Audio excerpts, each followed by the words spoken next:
आप देखिए किस तरह से जो प्रदर्शन है वो हो रहा है, जबकि आज ये पहला सत्र, अगर हम सत्र का पहला दिन जो दरअसल आज हो रहा था और क्या कुछ दरअसल इस सत्र में होगा, ये सिलसिलेवार तरीके से हम आपको बता रहे हैं। आज 24 तारीख है, कल 25 तारीख है। 24 और 25 जून को जो तमाम सांसद हैं नए चुनकर आए हैं उनको शपथ दिलाई जा रही है।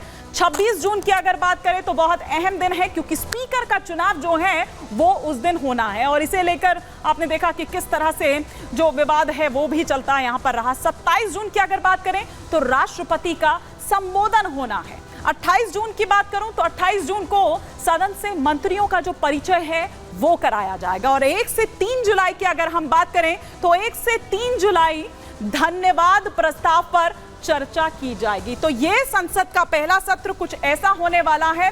कब क्या होगा ये हम आपको यहां पर बता रहे थे, लेकिन प्रोटेम स्पीकर जिनको लेकर इतना हंगामा हो रहा है, इतना हंगामा आखिर क्यों हो रहा है? प्रोटेम स्पीकर भर्तृहरि महताब की अगर हम बात करें तो वो कौन है? अभी थोड़ी देर पहले हम वो 18वीं लोकसभा की 18 बड़ी जो बातें हैं उनको भी यहां पर हम आपको बता रहे थे कि दरअसल क्यों आखिर प्रोटेम स्पीकर का नाम जब भर्तृहरि महताब को लेकर आता है तो फिर क्यों आखिर उनके नाम को लेकर इतना हो हल्ला होता है? लेकिन हैं कौन?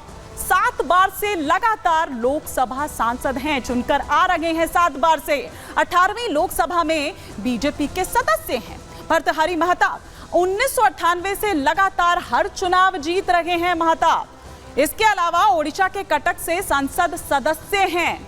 6 बार बीजेडी के टिकट पर बने हैं सांसद, लेकिन बीजेडी से अब बीजेपी में आए। 2017 में उत्कृष्ट सांसद का पुरस्कार भी इनको मिला है। संसद रत्न पुरस्कार से सम्मानित हैं भर्तृहरि महताब। तो ये उनका परिचय जो यहां हम आपको बता रहे हैं।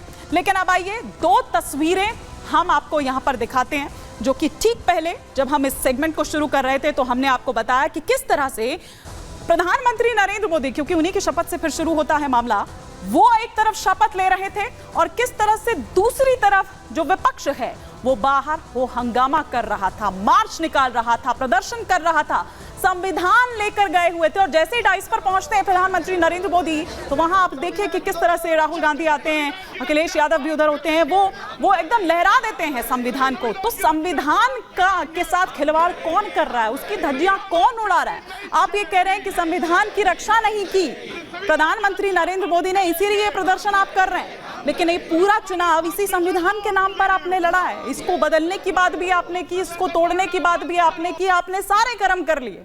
लेकिन हुआ क्या? इस तरह का जो फेक या फिर इस तरह की जो बरगलाने वाली आपकी नीति है, क्या उसने आपको फायदा दिया? ये भी यहाँ पर देखने वाली बात है। तो 2 तस्वीरें इस वक्त हम आपको दिखा रहे हैं। एक तरफ हम आपको दिखा रहे हैं संविधान की कॉपी के साथ सब समाजवादी पार्टी के अखिलेश यादव को आप यहां पर देख पा रहे हैं प्रदर्शन करते हुए, यहां पर आप उनको देख पा रहे हैं। तो ये इस तरह से पूरा जो इंडिया ब्लॉक है, पूरा जो इंडिया गठबंधन है, वो इस तरह आज प्रदर्शन करता हुआ नजर आया, वो इस तरह से आज मार्च करता हुआ नजर आया। मतलब अंदर शपथ ले रहे हैं नवनिर्वाचित जो सांसद हैं, नए चुनकर जो सांसद आए हैं और बाहर ये अपना एजेंडा यहां पर चलाए हुए हैं। और ये देखिए संविधान पर सियासत जिस तरह की हो रही है, ये संविधान की रक्षा ना करने की बात हो रही है। ये 2 तस्वीरें बता रही है कि संविधान की रक्षा कौन कर रहा है और संविधान की धज्जियां कौन उड़ा रहा है। ये पहली तस्वीर जब आप देख रहे हैं यहां पर, जब संविधान का सम्मान किस तरह से किया जाता है। ये अभी ज्यादा पुरानी तस्वीर नहीं है जो प्रधानमंत्री नरेंद्र मोदी की तस्वीर हम आपको दिखा रहे हैं। और वहीं दूसरी तरफ जो दूसरी तस्वीर आप देख रहे हैं,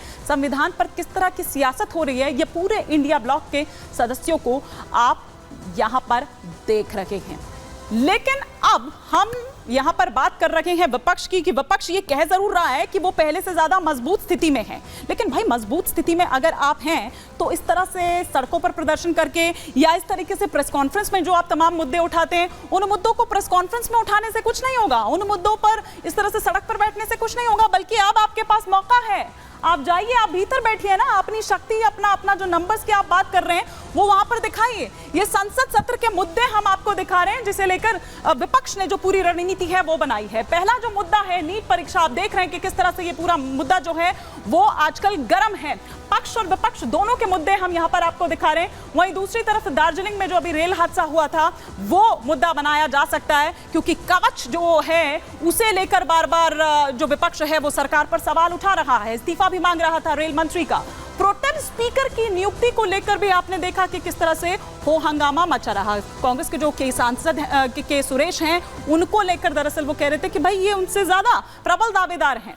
3 आपराधिक कानूनों का लागू होना भी मुद्दा यहां पर होगा संसद सत्र में। और साथ ही साथ 5वें मुद्दे की अगर हम बात करें तो तमिलनाडु में जहरीली शराब से जो मौत हुई वो भी एक मुद्दा हो सकता है। साथ ही साथ 6ठे मुद्दे की अगर हम बात करें तो जम्मू कश्मीर में जिस तरीके से आतंकी हमले हो रहे हैं और जिस तरीके से विपक्ष लगातार सरकार को, सत्ता पक्ष को घेर रहा है, यह मुद्दा भी उठाया जा सकता है। 7वें मुद्दे की अगर हम बात करें तो राजकोट गेमिंग जोन में वो आग जिस तरह से लगी थी, वो आगजनी जो हुई थी, वो भयावह तस्वीर जो सामने निकल कर आई थी, वो सभी को याद होगा, तो वो मुद्दा भी यह माना जा रहा है कि इस पर उठाया जाएगा। 8वें मुद्दे की बात करें तो फसलों पर न्यूनतम समर्थन मूल्य, ये भी एक मुद्दा यहां पर हो सकता है। साथ ही साथ दिल्ली में पानी के संकट को लेकर देख रहे हैं आप किस तरह से दिल्ली में राजनीति हो रही है, यह मुद्दा हो सकता है। मणिपुर की अगर बात करें तो मणिपुर के ताजा हालात क्या हैं, इसे लेकर घेरा जा सकता है। ये वो तमाम मुद्दे जो हम सिलसिलेवार तरीके से यहां पर आपको दिखा रहे थे। अब यहां पर